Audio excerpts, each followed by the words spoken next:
नमस्कार आप सभी दर्शकों का। मैं मधुमिता। 27 साल के वनवास के बाद बीजेपी ने घर वापसी की और दिल्ली में रेखा गुप्ता को सीएम बनाया। ये बहुत बड़ा बदलाव दिल्ली में देखा गया। लेकिन जो दूसरे बड़े बदलाव की चर्चा इस वक्त सबसे ज्यादा है वो है सीएम दफ्तर में तस्वीरों की अदला बदली। जी हां, आज इसी मुद्दे पर हमारे साथ बात करने के लिए हमारे सहयोगी प्रशांत जी हैं। प्रशांत जी, ये जो मुद्दा है इस वक्त दिल्ली में उठ रहा है, इसमें कितनी सच्चाई है?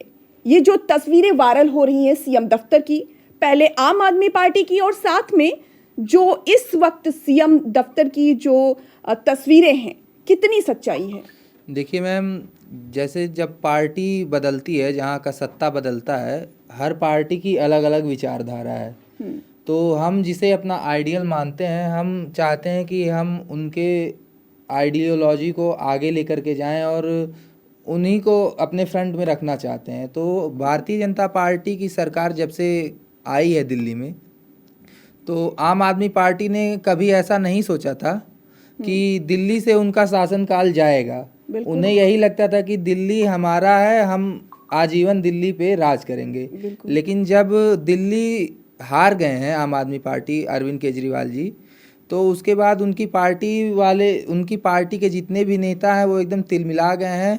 वो बस अब यही सोच रहे हैं कि भारतीय जनता पार्टी की हम क्या कमी निकालें और किस तरह से भारतीय जनता पार्टी को घेर करके हम उनकी सरकार को बदनाम करें।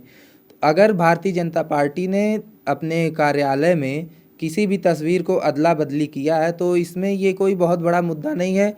उन्होंने तस्वीरों को बस एक जगह से हटा के दूसरी जगह लगाया। ऐसा नहीं किया है कि तस्वीर हटा दी है, दफ्तर में उनके ये तस्वीर नहीं है। बस उन्होंने इतना किया है कि जहाँ बाबा साहेब भीमराव अंबेडकर की तस्वीर थी और ये वीर आज़ाद चंद्रशेखर आज़ाद जी की, अमर शहीद चंद्रशेखर आज़ाद जी की तस्वीर जो लगी हुई थी, उस जगह पे उन्होंने माननीय प्रधानमंत्री नरेंद्र मोदी जी और राष्ट्रपति माननीय द्रौपदी मुर्मू जी और गांधी जी की फ़ोटो एक साथ लगाई है। तो इस पे बवाल करना ये आम आदमी पार्टी का एक सरकार को बदनाम करने का एक तरीका है। वो हार से बिल्कुल हताश हो चुके हैं, तिलमिला चुके हैं, इसलिए वो कोई भी बात उठा करके सरकार को बदनाम करना चाहते हैं। प्रशांत जी, ये जो हम तस्वीर पहले अगर हम दर्शकों को दिखाएं, इस तस्वीर में यहाँ पर अतिशी बैठी हुई हैं और पीछे आप ठीक देख सकते हैं अंबेडकर की तस्वीर है और दूसरे साइड में हमारे अमर शहीद की जी। अब दूसरी तस्वीर अगर आप देखें तो इसमें रेखा गुप्ता बैठी हुई हैं और पीछे 3 तस्वीरें नजर आ रही हैं। जी। एक साइड में द्रौपदी मुर्मू जो हमारी राष्ट्रपति हैं, बीच में महात्मा गांधी की और तीसरी जो है प्रधानमंत्री नरेंद्र मोदी की। लेकिन अगर इस तस्वीर को जरा गौर से देखें तो साइड में हमारे अमर शहीद की हो गई है फोटो और उठाकर अंबेडकर की साइड में कर दी। तो क्या ये सही है? ये सवाल यहाँ पर उठता है, हर किसी के मन में ये सवाल इस वक्त है कि क्या अमर भगत सिंह और अंबेडकर से ऊंचा ये ओहदा हो गया प्रधानमंत्री नरेंद्र मोदी का और द्रौपदी मुर्मू का? उन्होंने देश के लिए इतना सब कुछ किया है, फिर उनकी फोटो साइड में कर दी गई। साइड में तो नरेंद्र मोदी की भी हो सकती थी, इधर द्रौपदी मुर्मू की हो सकती थी, लेकिन वहां से तस्वीर हटा के दोनों हमारे जो देश के यशस्वी लोग रहे, हमारे देश की आज़ादी में और भी बहुत चीज़ों की, उनको साइड में कर दिया। वहां पर प्रधानमंत्री की हो सकती थी, इधर द्रौपदी मुर्मू की हो सकती थी। मैम, जैसा कि आपने बात किया अमर शहीद भगत सिंह और बाबा साहब की, कि ये लोग उनसे बड़े हो गए हैं, तो जो भगत सिंह ने देश के लिए किया, अपने 21 साल के उम्र में उन्होंने अपनी जान को गंवा दिया। हंसते हंसते वो फांसी के फंदे पर लटक गए। बिल्कुल। और बाबा साहब ने हमारे देश को संविधान दिया, जिसके माध्यम से गरीब तक, मतलब छोटे बड़े हर तबके के लोगों को समाज में जीने का अधिकार मिला है। तो उनकी बराबरी, किसी से किसी को कंपैरिजन करना ये कोई अच्छी बात नहीं है। वो लोग अपनी जगह जो उन्होंने किया वो ना प्रधानमंत्री कर सकते, ना कोई कर सकता है। ये कहना कि ये लोग बड़े हो गए हैं, उनको ऐसा किया गया, तो ये बिल्कुल गलत बात है। ओके, जब से रेखा गुप्ता प्रशांत जी सीएम बनी तब से उनकी चर्चा बहुत ज़्यादा है। एक के बाद उनके ट्वीट भी वायरल हो रहे हैं। ऐसा कहा जा रहा है कि दिल्ली को गाली गलौज सीएम मिली है। दिल्ली की जनता जिस तरह से बात कर रही है कि हमें तो गाली गलौज वाली सीएम मिल गई है। नहीं, देखिए नेता कोई भी हो, उससे अगर आप जो लोग करीब से जानते हैं वो जानते हैं कि जो भी नेता होता है सीधे मुंह कोई बात नहीं करता। ऑन कैमरा ये उनकी चरित्र होता है क्या नेताओं का स्पेशली? बिल्कुल, नेताओं का क्या, हर आदमी गाली, कौन है कि जो गाली गलौज नहीं। लेकिन वो सही है, लेकिन प्रशांत जी ये चीज़ भी सोचनी चाहिए ना कि हम किसी ओहदे पर बैठे हुए हैं और हमें अपनी भाषाओं पर, अपने शब्दों पर ये थोड़ा तो कंट्रोल करना मतलब चाहिए। अगर आप किसी पद पे हैं तो आपको ये बिल्कुल ध्यान देना चाहिए कि हम अपनी भाषा को की मर्यादा को बनाए रखें, बिल्कुल, ताकि हर एक पद की गरिमा होती है अपनी। बिल्कुल बिल्कुल जिन लोगों ने हमें चुन करके ये पद दिया है उनके लिए तो हमें ये भाषा की मर्यादा बिल्कुल बनाए रखनी चाहिए। तो एक और यहाँ पर बात हम करना चाहेंगे प्रशांत जी कि रेखा गुप्ता की जो छवि है दिल्ली में, साथ ही पूरे देश में किस तरह से है, आपके हिसाब से कैसी उनकी छवि है? देखिए, रेखा गुप्ता जी संघ की नेता हैं। उन्होंने बहुत लंबा आरएसएस समय की। जी उन्होंने बहुत लंबा समय संघ के साथ बिताया है। तो अगर बात करें उनकी छवि की तो हमें नहीं लगता है कि जो भी नेता संघ से निकल के आते हैं उनकी छवि में कोई गड़बड़ी होगी।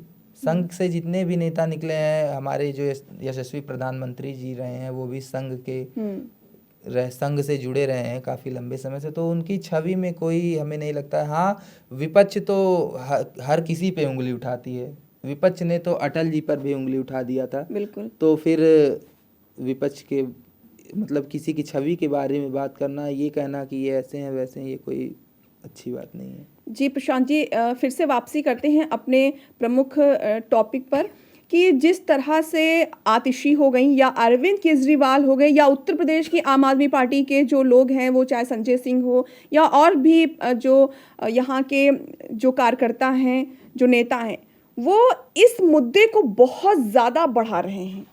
ऐसा लग रहा हो कि इस मुद्दे के अलावा कोई और मुद्दा हो ही नहीं सकता है बात करने के लिए विपक्ष के पास।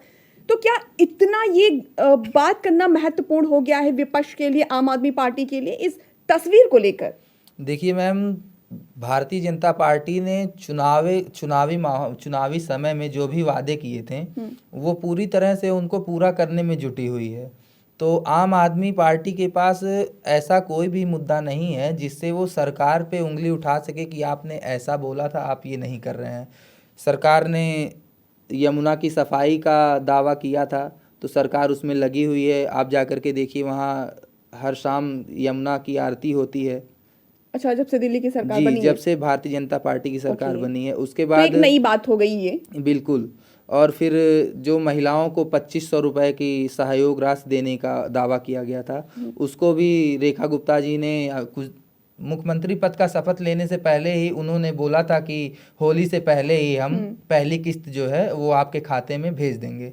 तो जो भी चुनावी वादे भारतीय जनता पार्टी ने किए चुनावी माहौल में, वो पूरी तरह से उनको निभाने में लगी हुई है। तो विपक्ष के पास ऐसा कोई मुद्दा नहीं बचा है कि जिसको लेकर के वो सरकार पे सवाल उठाए, तो वो ये ऐसे इन बातों को लेकर के सरकार पर निशाना साध रही है। ओके। अभी हाल ही में एक ट्वीट हमने देखा था आतिशी का प्रशांत जी, उसमें उन्होंने कहा कि दिल्ली में सरकार बनते ही वहाँ पर बिजली खराब स्थिति हो गई है, बिजली की स्थिति बहुत ही ज़्यादा खराब हो गई है। इससे पहले दिल्ली में बिजली की समस्या नहीं हुई होगी? देखिए, बिजली की स्थिति खराब हो गई है ये तो मैं स्पष्ट नहीं बता पाऊंगा क्योंकि मैं दिल्ली में रह नहीं रहा हूँ। हाँ, हो सकता है कभी कोई टेक्निकल फॉल्ट के वजह से कुछ समस्या आ ही रही हो तो वो कर्मचारियों के द्वारा उसको तुरंत उसका निवारण किया गया होगा। अच्छा प्रशांत जी, एक चीज़ और सवाल हमारे मन में भी है, जनता के मन में भी, आतिशी को ही प्रतिपक्ष नेता क्यों आम आदमी पार्टी ने चुना सदन में रेखा गुप्ता के सामने? देखिए, एक तो आतिशी जी पूर्व मुख्यमंत्री रहीं और अरविंद केजरीवाल जी काफ़ी समय से जेल में रहे, तो उनका लोगों से थोड़ा जो जनसंपर्क था वो भी टूटा। तो एक महिला के वजह से कि सामने महिला मुख्यमंत्री है और महिला वर्सेस महिला के देखते हुए ये आम आदमी पार्टी या नेता सदन ने सोच करके ये किया होगा। बिल्कुल, ये कह सकते हैं प्रशांत जी कि दिल्ली में महिला वर्सेस महिला की फाइट चल रही है सदन में, नेता प्रतिपक्ष और नेता जो पक्ष की जो सीएम है रेखा गुप्ता की, तो ये बहुत ज़बरदस्त फाइट है। और कहीं ना कहीं आतिशी जिस तरह से अपनी बातों को रखती हैं आम आदमी पार्टी की, तो इस हिसाब से भी देखा जाए कि आतिशी को प्रतिपक्ष के रूप में सामने लाना आम आदमी पार्टी का सही फैसला जी हो सकता एक है। तरह से देखा जाए तो ये महिला के सामने महिला को बैठाना ये आम आदमी पार्टी का जो है एक सही फैसला माना जा सकता है। तो आज का जो ये डिस्कशन रहा सीएम दफ्तर में आज का जो ये डिस्कशन रहा दिल्ली के सीएम दफ्तर में तस्वीरों की हेराफेरी दल बदली जो हुई है, उसके बारे में आप क्या सोचते हैं? क्या ये जो बदलाव है तस्वीरों का ये सही है? ये कितने मायने में ये सही आपको है? हमें कमेंट बॉक्स में ज़रूर बताएं।